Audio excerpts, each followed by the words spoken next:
principale difficulté à laquelle nous devons nous confronter est celle de la définition du wokisme. Je connais certes celle établie par ses détracteurs. Il ne serait pour eux qu'un agrégat des idées défendues par une certaine gauche animée par la volonté de démanteler notre culture et notre société. Cette vision fort caricaturale ne permet pas de saisir tous les enjeux de ce concept, qui ne se limite pas aux propositions extrêmes et peu constructives des promoteurs de la cancel culture, de la culture de l'annulation. L'origine du wokisme remonte aux années 1960, lorsque Martin Luther King appelait lors du mouvement des droits civiques la jeune génération noire à rester éveillée et à être une génération engagée. Popularisé dans les universités américaines à partir des années 2000, période à laquelle je les ai personnellement souvent visités, le concept de woke est en réalité très vaste.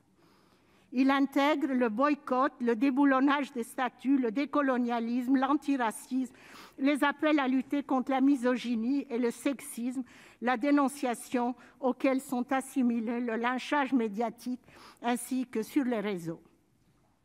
Je conçois que certaines actions et prises de position puissent interroger, les unes relevant du militantisme politique et de la liberté d'expression, et d'autres d'une volonté d'instaurer une pensée unique. Tout comme je dénonce celles et ceux qui caricaturent ce mouvement, je dénonce des militants woke qui parfois, par des pratiques inappropriées, poussent à l'autocensure, laquelle doit rester étrangère au monde de la recherche et de l'enseignement supérieur. La richesse du monde universitaire tient à la place qu'il accorde à la confrontation intellectuelle. Tenter de réduire au silence celles et ceux qui ne partagent pas nos idées est inacceptable. Mon constat est donc le suivant.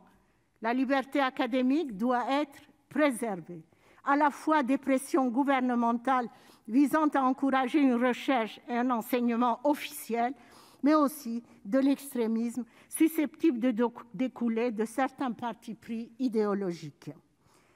Comment envisagez-vous de garantir la préservation de cette liberté académique qui me semble, d'un côté comme de l'autre, menacée aujourd'hui? On a bien longtemps enseigné la French Theory, Derrida, Foucault ont enseigné eux-mêmes et notre enseignement n'a pas été touché, n'a pas été dévalorisé. Au contraire, nous avons exporté nos idées et nos concepts dans d'autres pays. Merci.